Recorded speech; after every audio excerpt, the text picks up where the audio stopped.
আসসালামু আলাইকুম রহমতুল্লাহি ওয়া বারাকাতুহু। আলহামদুলিল্লাহ রাব্বিল আলামিন ওয়াসসালাতু ওয়াসসালামু আলা নাবিয়িনা মুহাম্মদ ওয়া আলা আলিহি ওয়া সাহবিহি আজমাইন, আম্মা বা'দ।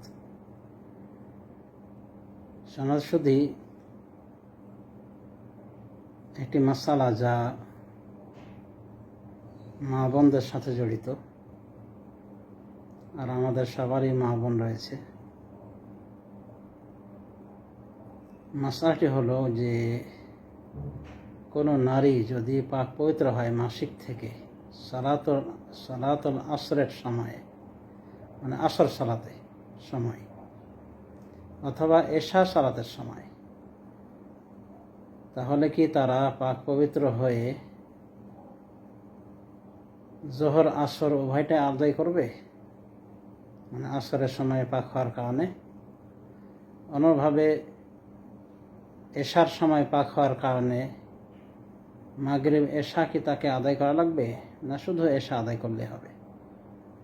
মানে আসরের টাইমে পাক পবিত্র হলে মাসিক থেকে ফরজ গোসল করে তাকে শুধু কি আসর পড়লেই হবে, নাকি জোহরও পড়তে হবে?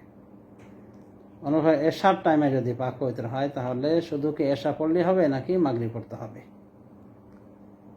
শেখ বিন বাজ রহমতুল্লাহ আলাইহিকে বলা হয়েছিল, এই মাসালাটা জিজ্ঞাসা করা হয়েছিল এই বিষয়ে। শেখ বিন বাজ রহমতুল্লাহ আলাইহি বলেছিলেন যে যদি কেউ হাইজ এবং নেফাস থেকে পাক হয়, মানে মাসিক পিরিয়ড থেকে বা বাচ্চা প্রসবোত্তর যে রক্ত বের হয় সেখান থেকে যদি পাক হয় কেউ আসরের টাইমে, তাহলে তার উপরে ওয়াজিব হলো জোহর আসর সালাত একসাথে পড়ে নেওয়া। ফি আসাহহে কাওলাইল উলামা, উলামায়ে দ্বীনের দুটি অভিমতের সব থেকে বিশুদ্ধ অভিমত অনুযায়ী। এরপর তিনি বলেন লিআন্না ওয়াক্তাহুমা ওয়াহিদুন, কারণ এই দুই সালাতের একটাই সময়। ফি হাক্কিল মাযুর, ওজরওয়ালা ব্যক্তিদের ক্ষেত্রে। কাল মারিদ, যেমন রোগী ব্যক্তি, মুসাফির ব্যক্তি, তাদের জন্য একটাই ওয়াক্ত, মানে দুই সালাতের।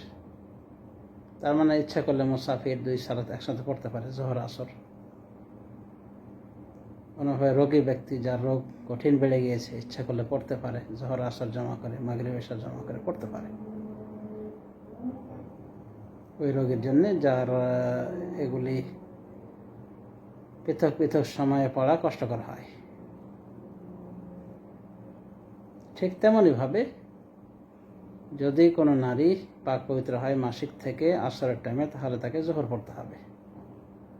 জোহর আসর দুই সালাত একত্রিত করে পড়ে নিতে হবে, জমা করে পড়ে নিতে হবে। কোনোভাবে মাগরিবের সময় পাক না হয়ে মাগরিব পার হওয়ার পরে এশার সময়ে পাক হয়েছে মাসিক থেকে বা নেফাসের রক্ত থেকে, তাকেও মাগরিব এশা জমা করে পড়তে হবে, এটা তার জন্য ওয়াজিব। এরপর শেখ বিন বাজ বলেন ওয়াকাদ আফতা জামাআতু মিনাস সাহাবাতি রাদিয়াল্লাহু আনহুম বিযালিক, সাহাবায়ে কেরামের একটি জামাআত, একটি দল এইভাবেই ফতোয়া দিয়েছেন। কিভাবে ফতোয়া দিয়েছেন? যে কোনো নারী যদি পাক পবিত্র হয় আসরের সময়ে মাসিক নেফাস থেকে, তাহলে জোহর আসর একসাথে দুই ওয়াক্ত নামাজ পড়ে নিতে হবে। অন্যভাবে এশার সময় যদি কোনো নারী পাক হয় মাসিক থেকে, মাসিক পিরিয়ড থেকে বা নেফাস থেকে, বাচ্চা প্রসবত রক্ত থেকে, তাহলে তার উপরে ওয়াজিব হলো পাক পবিত্র হয়ে এই দুই সালাতকে একত্রিত করে পড়ে নেওয়া। অর্থাৎ আসরের টাইমে যদি কেউ পাক পবিত্র হয় তাহলে তার করণীয় হলো পাক পবিত্র হয়ে গোসল করে নিয়ে আগে জোহর পড়বে, এরপরে আসর পড়বে। অন্যভাবে এশার টাইমে যদি পাক পবিত্র হয় তাহলে আগে মাগরিব পড়ে নেবে, এরপরে এশা পড়বে, মানে জমা করে পড়ে নেবে। কিন্তু শুধু এশা বা শুধু আসর পড়লে চলবে না। এটা আমরা শেখ বিন বাজ রহমতুল্লাহ আলাইহির ফতোয়া থেকে জানতে পারলাম। আর তিনি বলেছেন যে এরই অনুকূল ফতোয়া দিয়েছেন সাহাবায়ে কেরামের একটি জামাত। একটি দল। আল্লাহ তাআলা আলাম। সাল্লাল্লাহু আলা নবিয়্যিনা মুহাম্মদ ওয়া আলা আলিহি ওয়া সাহবিহি আজমাইন। আসসালামু আলাইকুম ওয়া রাহমাতুল্লাহি ওয়া বারাকাতুহু।